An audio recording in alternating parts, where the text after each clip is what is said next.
our attendees and all our speakers who are with us today for this Entrepreneur Owning the Future of Media online seminar.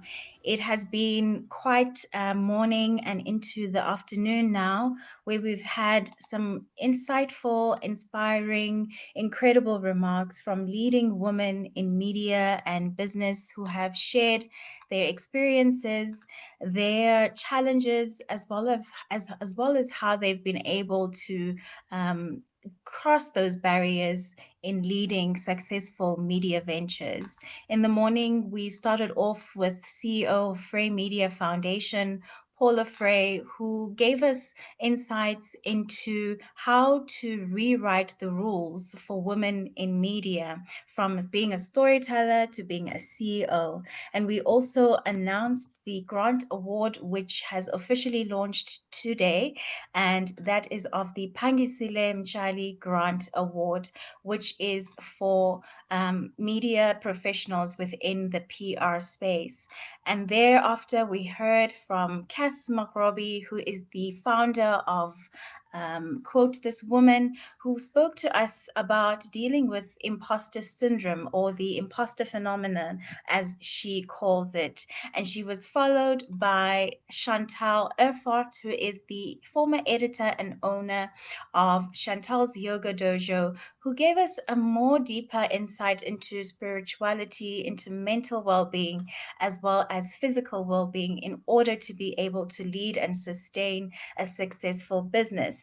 And that was followed by a very dynamic panel by women media owners and how they're overcoming challenges, how they're advancing and leading within their organizations, and many aspects within running a business, maintaining and sustaining revenues, and also holding very solid systems in order to be able to have a sustainable model that is able to meet the objectives in serving its communities at large.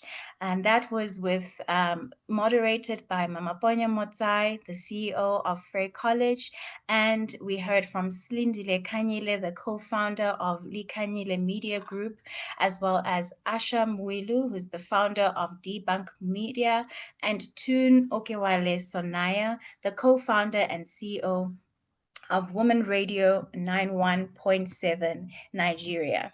We're now moving to our late afternoon segment, which is followed by the short break that we just had.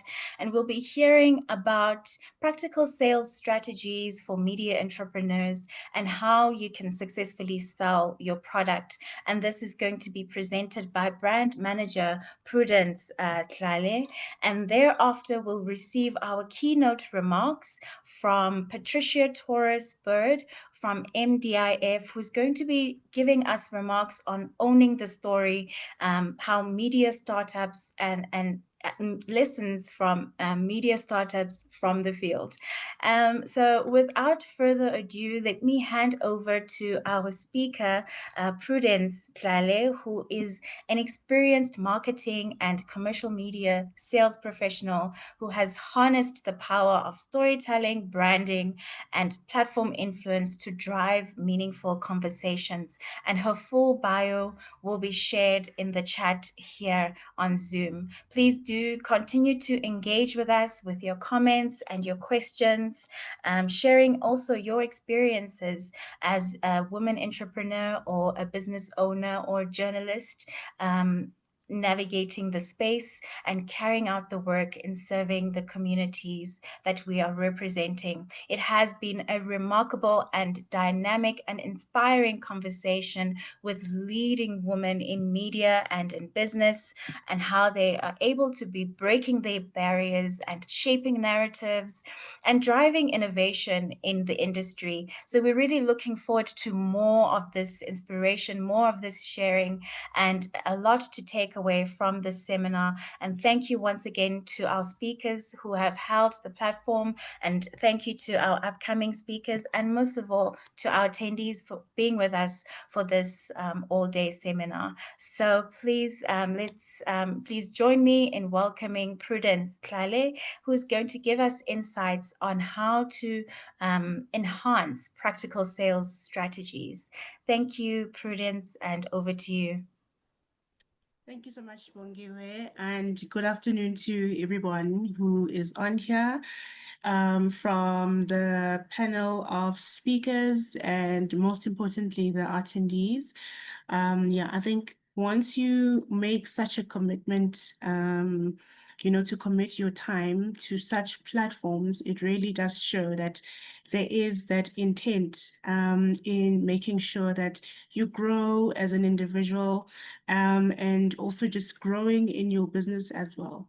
And to be Sorry, honest with Prudence. you, I'm yeah, sorry to interrupt. Can you yes, try to get closer to the speaker? You're a bit yeah, low. okay. Okay, I'll try and raise my voice as well. Is that better? That's better. Thank you. Okay, perfect, perfect. Yeah. Now, I was just really appreciating everyone's time for being here and the fact that, we are all investing in ourselves. Just listening to, the morning session, all of the presentations also resonated with me, to some degree, talking about taking care of your health, which is very important in our line of work because you can get lost in all of this work that has to be done. Appreciate the practical tips that we got from Lindile, for example, about, taking some time off, meditate, take a walk, even if it's an afternoon nap, things like that. They really do help. But without any further ado, I'm going to get straight into the content of my presentation. And I have to say, putting this together wasn't very easy because it is such a broad, it's such a broad topic. In as much as, we are experienced media people, media professionals, you don't really know where to start. And also just gauging from how much people know and, where to start. Then yeah, I think it was really an exciting, challenge for me to put this together. And thanks so much to Paula Frey and the fraymedia Foundation. And I have to say that I'm also just, from that organization as well. I've gained a lot of my experience through working with Paula, both as a mentor, a coach, and also, just being a boss. So I'm really grateful to be on this platform and sharing the little bit of knowledge that I've got. So looking at, I'm gonna move now. Let's see. Okay, great. So my agenda for this presentation is, in a nutshell, looking at these 3 points. Firstly, we want to look at an overview why people listen. We want to look at key trends in audio and digital media. And we also want to look at the importance of storytelling, and that makes the foundation of our business and, why we do what we do at the end of the day. And then secondly, what I would like to focus on is the bottom line, which is, affecting our finances. What is it that we can do to make sure that we get, the best buck for the work that we put out there? And I'm really grateful for some of the comments that came through that often as females in business, especially in our line of business, you tend to feel guilty about making money out of telling all of these positive stories, whether it's from a journalism point of view, but anything that's got to do with impact and changing lives. The minute that money comes into play, it becomes a bit of a strange position to be in, and you get that imposter syndrome come in. And I'm glad that, that was also covered as part of the program as well. So looking at the bottom line focus, We want to touch on packaging your product. We want to touch on pricing and selling. And then we also want to look at how do we best serve our sponsors and advertisers. And then lastly, in the third part of my presentation, I want to look at global data quotes, best practices, pitching tips, and how to build long-term relationships with our sponsors, because ultimately that's what we want to do. You don't want to have sponsors or advertisers who come in and go, because, from a sustainability point of view, it's very important to have long-term relationships with your clients, because at any point, at any given time, they could come in at a different angle. You would be able to workshop, um, you know, different things that they could do, experiment on different topics, experiment on different ways of packaging your content with them, so on and so forth. So first and foremost, it's very important to understand the media environment. And from where I'm standing, I'm talking from a marketing and media point of view, where in my line of work, we speak to advertisers on a regular basis. It could be advertiser directly where it's brand X, or it could be through their media buying agency. But most importantly, we need to understand the marketing funnel, which is the next slide that I'm going to get into, right? And in this quote, and I just want to say upfront that the content that I've used in my presentation, some of it is borrowed from our media coach, Gordon Muller, who is a strategist, a media planning strategist. He's written textbooks for media planning that have been used in universities, learning institutions across the country. And he continues to deliver presentations on media planning specifically. So from my side, we've been working with him closely as our coach, and also just trying to tap into those global trends and making sure that we leverage off the latest that is coming out of, whether it's a Cannes, global research foundations, and organizations of that nature. So we say that we are better at delivering our plans than we are at understanding why we are doing the activity in the first place. And I think that speaks to, from a marketing point of view, and especially from a media owner point of view, which I think I would include, a lot of the people who are included in the audience as people who produce content.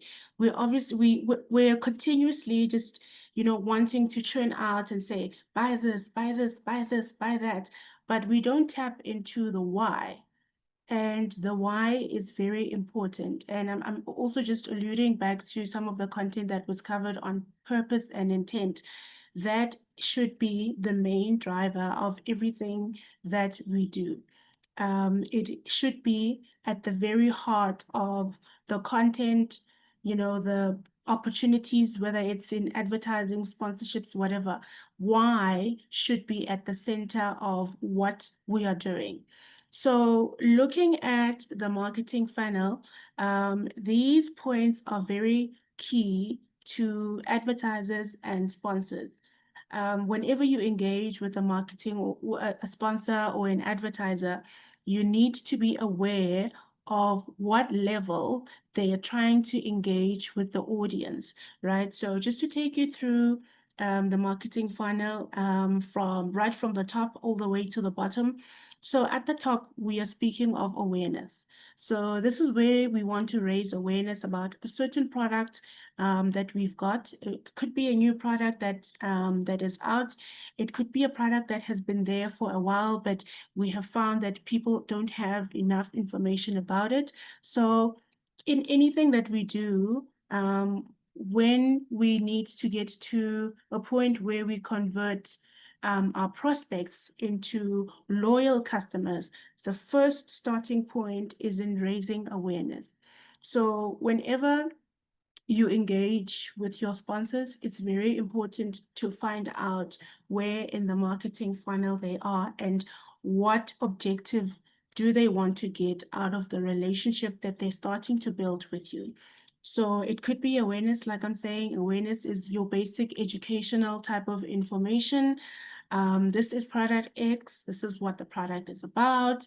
Just giving more educational content about the product that we're speaking to. And then secondly, in the marketing funnel, what we want to do is lead our prospects, and our prospects in this case being, the audience who listen to podcasts, or whatever content that we've got, whether it's a YouTube channel or anything like that. We want to move them into the level of consideration. Now, consideration is bringing product X that we've built from an awareness level. We've said this is educational content about product X. This is the information that you need to know about this product. And then secondly, moving them into the consideration phase. So consideration phase is, now that we've taught them about the product, how do we get them to test and trial, this product that we've put together? And in the consideration segment, you'll find that there's a lot of product trials, for example, right? For example, I would give an example that's not really directly related to this. Um, you know, Radio or audio content, but like your in-store type of activations where, you get to buy this and you get something else for free. There's sampling, there's trialing. We're encouraging people now to start considering using our products. And in that, it's also just giving them a chance to touch, feel, just really have an experience of what this product stands for. And then moving on to the third level of the marketing funnel is conversion. Now that we've gotten our clients our prospects to touch and feel and experience this product, how do we get to convert them to being our customers? And then ultimately, we want to get to a point where it leads to a point of loyalty, which is the last point in the marketing funnel. And once you get to a loyalty level, there obviously has to be a level of maintenance that you build into that as well, because you don't want to lose all of these clients that you've converted. You want to continue that relationship and you want it to be ongoing. Whatever product that you are selling, from an advertiser point of view, you want to make sure that that is easily imparted onto the next generation and the next generation. And whether it's word of mouth or this or that or the other, but you want to have your loyal customers advocate for your product. And yeah, I think just from an understanding point of view, from the marketing side of things, that it's not only just about placing an ad or placing a sponsorship here and there, but there is some consideration that we need to make. And this is just, the basic of it. There is so much more that we could unpack here, but I think in the interest of time, we have limited time, so we won't be able to go into that. One of the interesting quotes here included, it says, it's all about moving from what we are buying to what we expect what we buy to do. That's also another thing is when you consider the jobs that people buy your product for. It's an interesting a topic that we can also unpack as well. Is that sometimes we expect that when you build your product, you are building it for a specific reason. However, the people at the receiving end actually use your product for a completely, different reason from what you had imagined before. There's a funny meme on socials that I've seen with a lady at a supermarket, and she's just picked up this pen, and she's actually just feeling it and using it and just waving it around as if she's going to use it as a weapon. And that's actually quite funny because it's like it's two completely different things that you would have considered, right? For us, this is the pen that we've, as Product X, we've developed this pen. It's for cooking. It's a non-stick pen. It does everything that you need to do. You can cook in like 5 minutes, easy to wash, blah, blah, all of those product benefits. However, to somebody else, for them, buying that product would be for a completely different reason than what you have produced that product for. So you also just need to understand the different roles that people buy into your product for what reason, right? And another thing here, lastly on the slide, is that everything communicates with everyone. And that's from, the different touch points that you have um, around your product. It could be the promo around, your podcast, how you package that. It could be the imaging, that you use around your podcast. Is it relevant? Does it make sense? Does it fit to the content that you speak to? Is it appealing to your advertisers? Does it make sense for the end user as well? And then also just sticking to the topic of keeping up with the trends and understanding the media landscape. There is a lot of data that is available from different research companies globally and locally. I have quoted a few here, which are, quite key, especially from best practices. There's a lot of articles that the Cannes Lions, for example, do put out. And this is, from the awards entries that they receive on a regular basis, on an annual basis. And also just with the ever-changing media landscape that we operate in. What used to work, 5 years ago, 10 years ago, doesn't really necessarily apply in this day and age. You find that there is a change, there is a shift, although, there will be some components that remain true to whether it's the medium, the platform, but, from the way that people consume media, for example, is quite different. And the media landscape is also quite fragmented. And looking at Deloitte's 2025 digital media trends, this is a report that they've put together, and there is a huge split between short video on demand, there is social media, there's gaming, there's music, there's podcasts. Over and above that, there's also your traditional media, which is your radio, TV. So from a media consumption point of view, people are consuming different types of media, and you really need to know where you are serving the needs of your audiences, how you are doing that, how they are consuming your content, and also how do you best fit in the overall landscape. Because the truth is, they're not only listening to your podcast, they're listening to your podcast, and even in their time of listening, there's your podcast that they're listening to. They're probably watching something else on screen. They're probably on social media as they're doing that.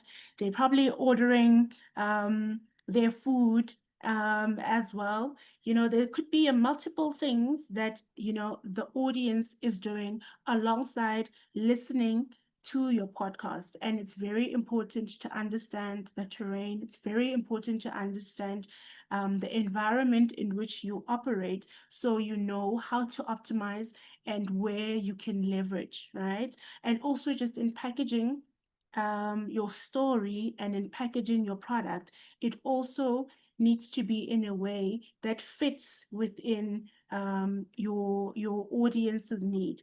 And the thing that we always talk about from our side is that you need to meet your audience, you need to meet your prospects where they are. All right. It's not a matter of now saying this is my product and I'm expecting people to buy this product because it's such a no. everything that you do has to be around the needs of the audience. And you also need to find areas in which you can leverage, how you deliver your content to your audience, and also how you best serve the needs of your sponsors as well. So, also just something else to quote quickly. In audio, and this is from a Nielsen study from the second quarter 2025 reports, which shows that, on average, daily listening, people listen to almost 4 hours of listening, right? Daily listening. And this is listening to whether it's radio or if it's audio, and that is huge. And 64% of that comes from podcasts, 19% is music streaming. But if you want to see a proper breakdown of that, there is a link here. I will share this deck with you, and you can follow the links for more information.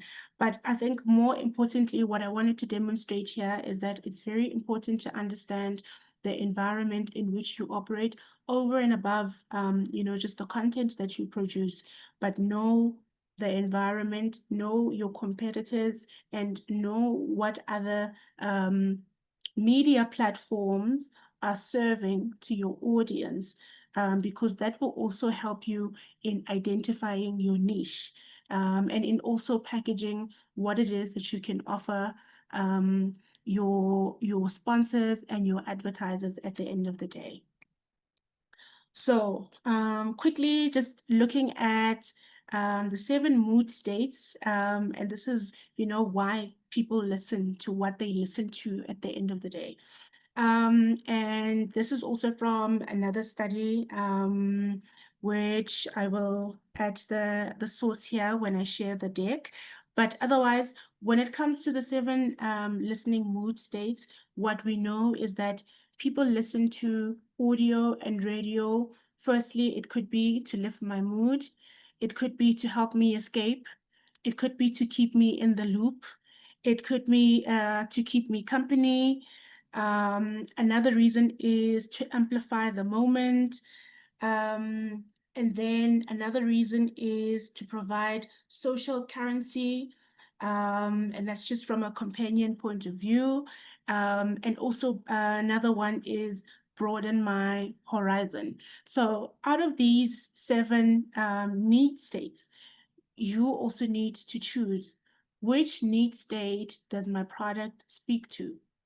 And I think it also leads back to the why and the intent, because you are producing this content because you want to serve a particular need. So out of these 7 listening need states, where does your product fit? Is it to lift the mood? Is it to help people escape? Is it informative? Is it news? Is it any of that could fit in any one of these categories? And it doesn't have to be just the one. It can be multiple, but you just need to be clear in your messaging what it is, because it can't be all 7 at once. It could be that, for this series, you are covering Lift My Mood, and that's fine as a series. In the second series, or your second season that you're going to produce, you're now looking at, amplifying the moment. How do you do that? What kind of content do you put into that, right? And then that will also help you link back to the kind of sponsors that you want to involve and engage, bring on board to your product, right? And then I've got a few examples, because I thought it's in the afternoon and we might need a few mood lifters. And this is just from a radio advertising point of view. And we say paint by audio and taste by audio, because there are so many benefits that come with producing audio content, set theater of the mind, being able to create a story, tell a story, and leave it up to, the end user to interpret and take it in and resonate in whatever shape or form, that would make a difference to them. So I'm going to play you just a few clips. Please let me know if you can hear this. Okay, there's two guys on a mountain, and one of them's like, I can't feel my Okay, can you hear that? We can. Yes, we can. Thank you. legs. And then the other one goes, hang in there, Dave, you're going to make it. And Dave goes, I'm so cold. And then he hears this voice, David, David, come to me, David, David, come into the light, light, light, light. And he's surrounded by this huge, bright, awesome light. Do you know what I mean? Like a, white. Almost dead, but not quite white. Perfect. If it's in your head, we can put it in a can. Color mixing by Samrock Paint and Hardware. Let's talk color. Another one of my favorites is this one. What do you mean she was pretty? And then I say, nothing, she was just pretty. And then she goes, but like how pretty? Normal pretty. Prettier than me, pretty? Stop this, I shouldn't have said anything. And then she goes, and that's what I want, kind of like a pink. Okay, sort of pink. No, a bit more. Yeah, I got that. Okay, Fabo. If it's in your head, we can put it in a can. Color mixing by Samrock Paint and Hardware. Let's talk color. Yeah, so just from a storytelling point of view and just bringing your products to life, I thought those were some cool ideas that we can use. I'm going to move along swiftly. Okay. This looks into the different listening patterns that we've got across the different consumer groups that we've got. You've got your Gen Zs, you've got millennials, you've got your Gen X boomers, and then you've got the mature audience. And basically what this does is it gives you a breakdown in terms of who is listening at what point and how long they're listening. And this type of information is valuable to advertisers, because when you produce your product, it has to come with stats. So you will say, this is my product, this is my podcast on empowering women. This is the number of females who are listening to this podcast. They're listening for however many long hours. And I found that they actually listen in the evening. And also, over and above them listening to my podcast, what I found is that they also do A, B, C, D other activities while listening, because the other activities that you are able to identify around your product will also help you identify the right prospects for sponsoring your content and your product, because it would be linking activity. Remember what I said about meeting your audience where they are. So that type of info will also help you identify the right prospects that you can speak to sponsor your product. And this is also available from the Deloitte site. Again, the links will be included when I share this deck with you for additional reading. But it's very important to be in touch with global trends, local trends. Read as much as you possibly can. Take up as much information as you can. And just going back to another point that I think it was Paula who made the point that sometimes move away from the actual production of your content and focus on other aspects of your business as well, because it's very important that you are knowledgeable in the space. It's very important that you know what is happening in the environment in which you operate, because then, like I said, you can optimize and you can find areas where you can leverage, right? And then this is an exercise that we did for another one of our radio stations. I've named it ABC FM here, just for purposes of showcasing the type of information and data that advertisers, are interested in. Looking at all the other activities that the audience is doing over and above listening to podcasts. So for this particular radio station in question, what we found is that streaming music and radio was high on their their list of items that they do. So firstly, before I actually break this down, let's talk about this MRS concept, right? This is called a media repertoire score. And from a South African context, this is just something to boost what we know as RAMs. We've got an audience measurement tool that we call RAMs for radio. And then there are other ones there's TAMs, for example, for TV. Yeah, and there should be, different type of research models, I think, across, the different countries. But for South Africa specifically, we use RAMs. And over the last few years, we've seen that there has been a gap in terms of how the research is done. There's been a bit of a flaw, especially after COVID, because we couldn't really get to people the way we used to reach our people, from a sample size and getting people to actually participate in the survey.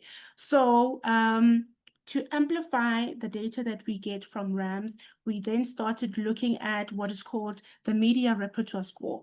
And media repertoire score speaks to the point that I also mentioned earlier, that your prospects, your audience, yes, are listening to your podcast, but what else are they doing adjacent to that? That type of information you need to be aware of. So, for example, here, when you present your product, you will say, this is my podcast, and this is what the topic that I'm speaking on. However, what I have identified is that over and above listening to, my podcast, the people who listen to my podcast do all these other activities around the podcast, because then you will be able to match, what your sponsors are doing, and also going back to identifying your prospects as well.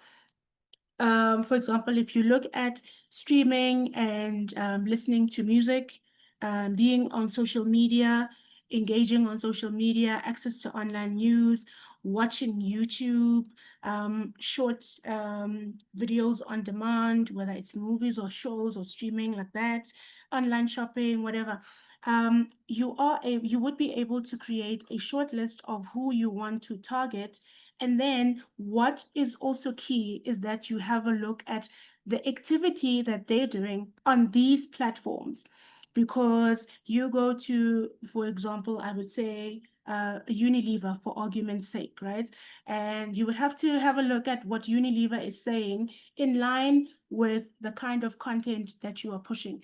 If your content is on sustainability issues, go onto Unilever's page, whether it's their social media pages or if it's their website, but do as much research as you possibly can and see what kind of messaging they're pushing out to the audience, especially around, the topic that your product is centered around. And then in that, you would also be able to say, I've noticed that some of your from the messaging that you are pushing, from the media platforms that people consume, majority of your audience are here, and this is a gap that I can fulfill from my side with my podcast, right? I'm hoping that what I'm saying does make sense. If you've got any questions, I'm happy to take any questions, comments throughout the presentation, so we can keep it as interactive and conversational as possible. This is another example of localization, because a lot of the times what we've seen in advertising is that when adverts are conceptualized, it just the concept on its own would be developed around a certain demographic, and then when we have to pull it across different platforms and different demographics, you find that it would fail, it doesn't work, because the main insight that the client was working off doesn't really fit the rest of the groups that they want to target. So this is a really exciting example done by Cadbury. And basically what they did was an AI an AI advert that was produced using one of their leading stars, leading actors in the country. And basically, they opened it up to everybody as in local business owners to customize it and tailor it as much as they can, but sticking to the structure and the storyline and all of that. So I'm going to play you this. Big brands have big money to hire famous people, but not the small guys. And they are the ones who are still hurting. Presenting Shah Rukh Khan, My Ad. He almost certainly has more devoted fans than any other movie star in the world. Biggest movie star in the world. Forbes have called him one of the biggest movie stars in the world. We helped small businesses by making Shah Rukh Khan, the world's biggest movie star, their brand ambassador. इस दिवाली आप भी ना अपने पास वाले fashion emporium से ही कपड़ों की shopping करना। सिद्धिविनायक इलेक्ट्रॉनिक्स से लेटेस्ट स्मार्टफोन खरीदकर धमाकेदार सेल्फी पोस्ट करना। क्या कर रहे हो? मीठा लाए? We used machine learning to recreate Shah Rukh Khan's face and voice to take the local store names in the ads. आप भी ना अपने पास वाली चॉइस ऑफ फैशन से ही कपड़ों की शॉपिंग करना। रॉयल फैशन से ही, एमके क्लॉथ्स से ही, पास वाली लक्ष्मी कलेक्शन से ही कपड़ों की shopping. Different versions of the same ad with local store names were targeted as per the PIN code of the viewer, showing them only the nearby stores. But it is impossible to cover all the stores. So we gave the power to the people to create their own version of Shah Rukh Khan, My Ad. Any small business owner could promote their stores through their own social media networks like WhatsApp forwards and other social media pages. It is Shah Rukh Khan selling your store, man. If you're a small-time retailer or a merchant, what an amazing thing to have. Cadbury ad is an ad campaign that has gone viral. A new ad which stars Bollywood superstar Shah Rukh Khan is winning hearts all over social media. And what we're learning is that over 1 lakh local stores have already created their own ad with Shah Rukh as a brand ambassador. दुकानों के नाम बड़ी celebration थे Diwali add में शामिल। सपने में भी नहीं सोचा था कि शाहरुख खान मेरे दुकान का ad करे। Shah Rukh Khan, My Ad. That was a brilliant, brilliant campaign by Cadbury, but just from a localization point of view, I think it's a great example of, how you can use AI. And this can also be applicable in podcasts. It's not really just limited to video and social media. And with all of these examples that I'm showing, it's not limited to podcasts, like I said, and it's also just to perhaps plant the seed and get everyone thinking outside of the box, because the rate that media landscape is changing is quite rapid, and we can't say that we are audio and digital, and therefore we're just going to remain in the space. There are a lot of collaborations that are happening across brands globally, and if you keep a watch on that, you'll see that sometimes you find even the odd pairs coming together to do to collaborate and work on really impactful work. So from an impact point of view, I'm happy about this one because it's essentially placing the local business owners as the hero of the story, which is powered by Shah Rukh Khan. And Shah Rukh Khan is a big name. Imagine just getting a chance to promote your business through the space. And of course, in this particular campaign, absolutely credible. It wasn't any of those dodgy or fake sites, or it wasn't any kind of, I think from a credibility point of view, the Cadbury team really did their best to make sure that they tick all the boxes. And so just keep an open mind in terms of what it is that you can produce, and don't be limited in terms of parameters. There's so many examples of these kinds of case studies that are out there. The next thing that I would like to touch on is storytelling and the creator economy. And storytelling, I believe, is something that is second nature to almost everyone who is on this call. And I think with that being said, the battle is half won because in selling, and there's something that's called story selling, brand story selling. Anything that you sell has to be centered around a story because you can't just come in and say, from a demographic point of view, my podcast reaches so many thousand people, blah, blah, blah, blah, blah.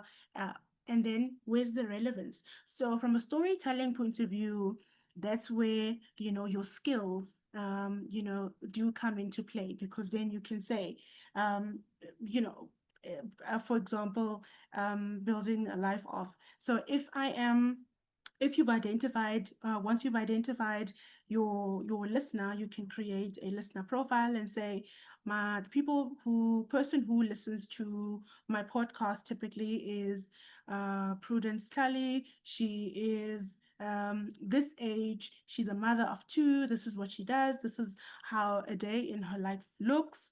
Speaking to aspirations, speaking to psychographics, what are her concerns, what are her needs.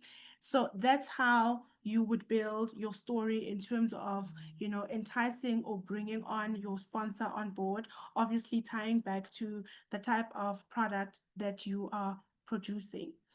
And storytelling is, I think, something that is growing stronger and stronger. By the minute, it's definitely not going anywhere. And the lovely thing about it is that it can be translated, whether it's in audio, whether it's visuals, whether it's video, whatever. And the fact that you guys have this skill, I think is, like I said, the battle is half won. And there are multiple resources that you can tap into when it comes to how you can use storytelling from a commercial point of view, and not so much news, because I know that having dealt with my colleagues, because I working from a commercial department versus news, there's always a battle between the two departments, because news always has to be factual. It's always, it's the truth, it's the facts, you can't really change it, versus the type of storytelling when it comes to advertising is more creative. So it's what you use with your insight, that one little insight that you can build on and build a nice compelling story around that. So I think the biggest transition between hard news and creative writing and creative storytelling is something that, if you haven't really stepped out of your comfort zone from hot news, you really need to get into, and it's really, really, really fun. And at the end of the day, with the work that we do, it's all about having fun as well. In as much as we could be touching on important topics that affect people's livelihoods, daily lives, from whether it's economy, whatever kind of topic, whether it's financial journalism, whatever topic that we cover, we should always, always remember to have fun with the news, with the stories that we tell, and also in how we position our story to our prospects, to our advertisers and sponsors as well. That's where we should also have fun, because it's in finding the links. And as you go through the process to say, this is my product, how do I involve product X, or how do I bring them in? It's also in identifying, like I said, from your listener demographic, your listener profile, to say, this is who my listener is, this is their psychographic, this is what they need, how do I bring product X into the mix, and then develop your story from that point onwards. So for example, on the slide, this is just one of the resources that one can use. It's a book called Made to Stick.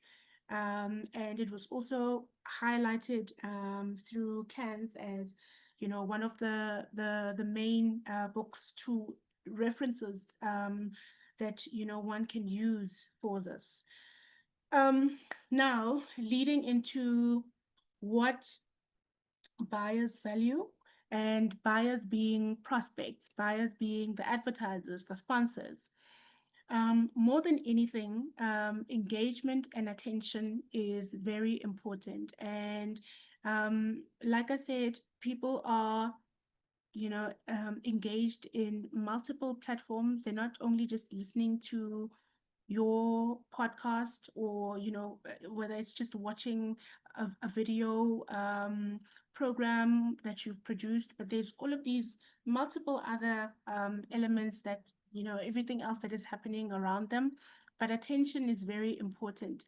You need to be in a position where you can prove to your advertiser from an attention span point of view, to say, so much of my audience is engaging in the content that I put out. And engagement can be what do you call it? Um, it can be looked at from the type of comments that you get on a regular basis, whether you get call-ins, whether people comment, whether people share your podcasts. And there also has to be some kind of engagement element that you also add into your content as well. It could be tell us where you are. It's very important also to include these cues in your content as well. So, for example, it could be tell us where you're listening from, or it could be a prompt, some kind of question as part of the conversation, to include your audience to also just, participate in there, because it can't just be a one-way broadcast, because then otherwise you are losing out. So keep your audience engaged as much as possible, and that will also grab their attention as well. Another thing that buyers are looking for is positive brand affinity. And from this, what we've seen from the Edison research is that 53% of dedicated listeners have more positive opinions of brands they hear on their favorite podcasts. So, affinity is a big thing. You always want to make sure that you are getting the right people who align properly with the type of prospect that you want to get in, or the type of partner that you want to get into your show. And the key thing here, especially from a brand affinity point of view, is that it's very important that you can't be everything to everybody. There will be a point where you have to turn down some sponsors, or even not approach them at all, even though they might have the funding, because there is no alignment. You have to be clear there, because it goes back to the purpose and the intent. If there isn't an alignment, rather just walk away, because you don't want to cause any reputational harm or damage. Because even if should the advertiser or the sponsor leave, you will be left to then pick up the pieces from scratch, and you don't want to start all over again when you've built this amazing product.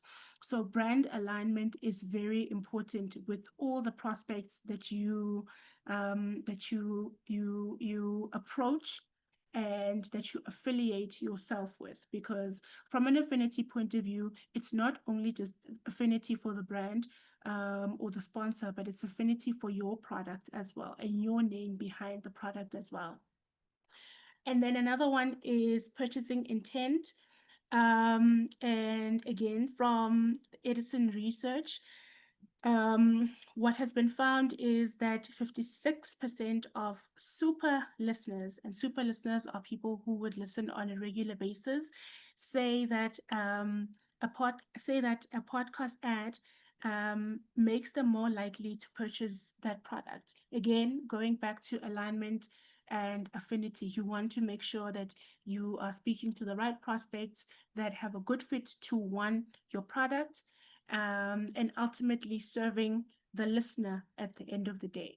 Because remember, from what I said about your audience profile, understanding who your audience is, understanding what their needs are, at the end of the day, that's why we're doing what we're doing. We are doing this to serve the needs of the audience. However, we do need, the sponsors and the partners to come on board from a financial point of view, resource point of view, to help us make sure that we are making an impact with these people that we are speaking to. And the only way we can achieve that is if there is an alignment through and through, an alignment and being, customer centric, being aligned with the needs of the people that we speak to, and therefore getting in sponsors who are in alignment with our content and the needs that we are serving to our audience at the end of the day. And then lastly on this one is the brand fit and content alignment. I think I've already touched on that as well. So now moving into packaging your product. This is something that we did again for ABC FM. And this is not a model from any textbook or anything like that. It's just something that we put together with the team in terms of, how do we identify the prospects? How do we identify the right sponsors that we want to bring on board? And then what we did was we broke down our target market into 4 different segments. And then in between, so looking at the columns here, we've got this one that is target market. And then in the middle, we've got the synergy. And then thirdly, in the third column, we've got something that we call the customer truth, right? So how this flows is looking at a specific target group, which is your general consumer. And in this case, this was built for a financial service provider. So general consumer, what do we want? The synergy there is that we know that they want to do, for a financial education, for example. It's one of their key deliverables. It's one of the key things that they should be doing in the market. So what we're saying is that from your educational content and what we've got, the synergy there is that we have a platform where you can come in and do educational content. And what we basically want is we want this client to own strategic properties on air that will help them reach their goals at the end of the day. And the kind of customer truth that we want to drive, what we want to achieve at the end of the day is our listeners, our audience at the end of the day should walk away with the feeling that this brand is actually a brand that I can commit to for life because they are giving me ABC tools to better my life, right? And then looking at the SME segment as a target group, and then synergy between what brand has to offer and what the platform has to offer from an on-air, on-the-ground activation. We are saying we want to propel sustainability within the local SME groups. We want to see growth, and we also want to provide resources for these SMEs to grow. And at the end of the day, what we want our audience to walk away feeling is, this is a local term, we're saying spushespani, and it basically means that we are hustling on. So with the content, so client comes in speaking to this group of audience, we provide them with a platform, we package the content with them together that we push out to the audience, and ultimately audience feels that product X or brand X, is actually a partner and they're helping me propel my business at the end of the day. I won't talk through the rest of the model, but I believe that I would like to believe that it makes sense from what I've explained so far. And ultimately, at the end of the day, we want to build that brand affinity. We want to make sure that, from whatever messages that we're pushing out, it's in line with the brand's positioning, but most importantly, it is in line with our audience need, because their needs are very important. They are the reason why we exist in the first place, because we are serving them, right? Yeah, so that's it from a building affinity point of view. And then packaging your media content, we've already touched on the purpose and intent. Why? Why am I doing this? Who am I doing it for? What are the needs that I'm serving with the kind of content that I'm producing? And from a packaging point of view, some of the options or examples that you can use is bundling content smartly. And this is it could be offering a series of themed topics, for example, and that could speak to a particular brand or a particular prospect that you are approaching for business. And it doesn't have to be long. It doesn't have to be, like a 50 parts. I mean, you can get to 50 parts, but just, going back to the attention span, you don't want to bore people. You want to keep it as interesting as possible. And you also want to leave people yearning for more. So the shorter, the better. The shorter your content series is, the better. Because like I said, you always want to leave people yearning for more, because that is an opportunity that you can leverage, because then it means that with your partner, your sponsor, you can go back and say, look, with the 5-part series that we've produced, this is the kind of feedback that we've received and people are yearning for more. Let's go in and do part 2, and there you go. You can build on that on an ongoing basis, right? And some of the elements that you can include from a value point of view, because I promise you, prospects, sponsors will always be asking for value. You can add some bonus. Am I out of time, Bongi? You can continue, but Okay. we are over time. Okay, cool. I'll be as quick as possible. I just want to show you 1 or 2 other examples. But from a packaging point of view, just make sure that you provide as much value as possible. Another option that you can use is tiered sponsorship options. And there's pre-rolls, there's post, and there's mid-rolls that you can also offer. And I think from a premium content point of view, obviously your pre-rolls at the beginning, that would be most expensive, and then going into the mid-rolls, and of course your closing. And another thing that you also want to look into is multi-platform offerings.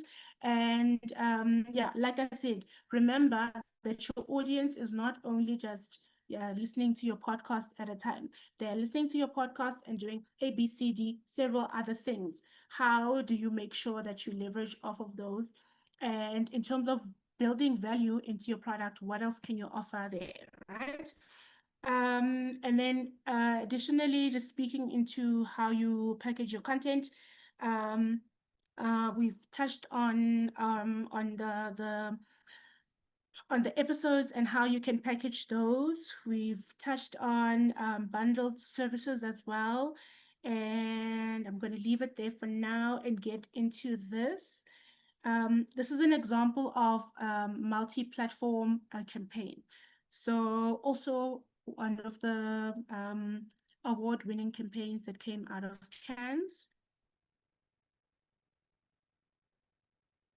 Let's go back.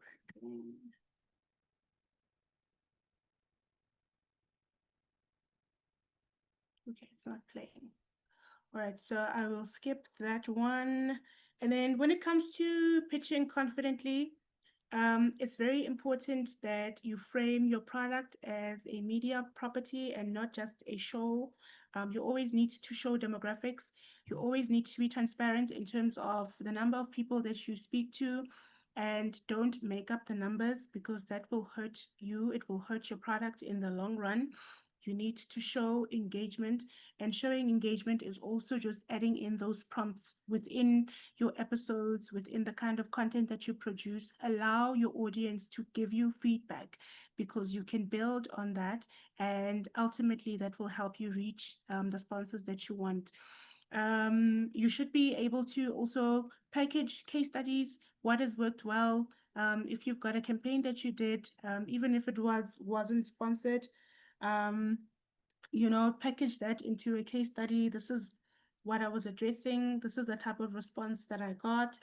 These are the mechanics that I use. This is These are the results that I got at the end of the day, just to encourage confidence in the products that you are pushing. And then also from a story angle, again, you just stick to your truth, whether it's cultural truth, consumer truth, never, ever, ever sway away from the needs of the audience that you speak to, because at the end of the day, they are the most important in this. And then there is a framework that's called the brand storytelling framework. It's got 7 parts, and basically here what it means is you need to have your customer, you need to have your sponsor, your advertiser as the hero of the story. And what your platform is simply doing is providing a platform for this hero to get to meet the needs of your audience on the other side, of the stereo, right? And this also just breaks it down in terms of, how you craft your story, your pitch story to the advertiser, because you'll say, advertiser, I see that you've got product X, and this product is exactly what my audience needs. And then you identify the need. This is the need. And then you come into the story and say, this is what my platform can provide for you when it comes to helping you get to the needs of this audience. And then you come up with a strategic plan to say, okay, these are the kind of mechanics that we can use within the podcast or radio space or whatever content that you are producing. And then, like I said, there always has to be a call to action and engagement level to it. And then ultimately leading into success. And then you can, package that as a case study at the end of the day. And obviously, with the case study that you provide, there has to be learnings that you put in there as well. It doesn't always go smooth sailing where everything is 100% correct. You tick all the boxes and it's amazing. It does happen, but even where there have been mistakes, be transparent and highlight what those mistakes were and solutions, and say, this is how we can avoid 1, 2, 3 going forward. That also helps build confidence in what you can produce, because you have to be realistic. Okay, and then common mistakes in what we usually do when it comes to selling is undervaluing our story, and selling airtime instead of story-led experiences. Storytelling, I promise you, is at the very top of what we need to do. Anything and everything that you produce to a prospect, a sponsor, is around a story. Story starting with the advertiser being the hero, the need that you are trying to fulfill, how your platform can help fulfill that need, and with all the other 7 steps that I showed you in the previous slides. And then realistic packages as well. We need to be very realistic in terms of what it is that we are offering. You don't want to overpromise, because that's going to be a problem. You'd rather underpromise and overdeliver at the end of the day. And make sure that you build a pipeline. Build a pipeline of all of these prospects that you want to go to with your products, and keep a record in terms of how far along the line you've moved these prospects.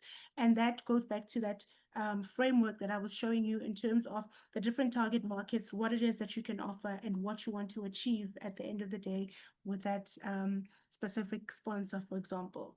And there has to be a follow-up strategy, post-campaign analysis. Like I said, once a campaign has been packaged, you need to go back to the client and say, this is how the campaign performed. This is what we did great. This is what we could potentially improve on. And then that also gives you an opportunity to pitch for the next project as well. Transparency is very, very, very key. When it comes to pricing strategies, CPM rates usually apply when it comes to digital audio. On radio, it's a bit different. We don't work on CPM rates, but from a digital audio point of view, you need to know your cost. You need to know your cost per thousand. You need to know the number of audiences that you are reaching. It can be on an hourly, quarterly basis. It can be on a daily basis, 7-day period. And you also need to benchmark across what your competitors are doing. It's going to take a lot of research and a lot of listening as well, because that's where you get to learn a lot. So listen out and see what other podcasters are doing. What are they charging? What are they charging? And what for? You can't just go in and say competitor X is charging $15 for their series, therefore I'm also going to do the same. There has to be backup and intelligence in terms of reasoning from your pricing point of view. You don't want to outprice yourself that you don't even get business. You don't want to underprice yourself either. So it's very important to benchmark yourself across competitors and keeping an eye on trends as well. Nielsen has an audience ROI data. That's also another platform that you can use, and I've included the link here to an article that you can read on about that and how that works. And then in closing, story and data make remarkable media property. So the story of it's your audience, and it's not always about you and your product. Story about your audience, the audience that you serve, the needs that you serve, and linking back to how the sponsor can be the sponsor can be the hero of the story at the end of the day. Use global trends, like I said, growth of the creator economy. Trust is very important also in the type of content that we produce and in producing ROI. Packaging is also very important. Be as innovative as you can. Tap into multi-platform. Don't only just stick to opening and closing billboards in the products that you deliver. And last but not least, just some resources that you can tap into for additional information, research, and resources that you would need going forward. That's it from my side. Thank you so much.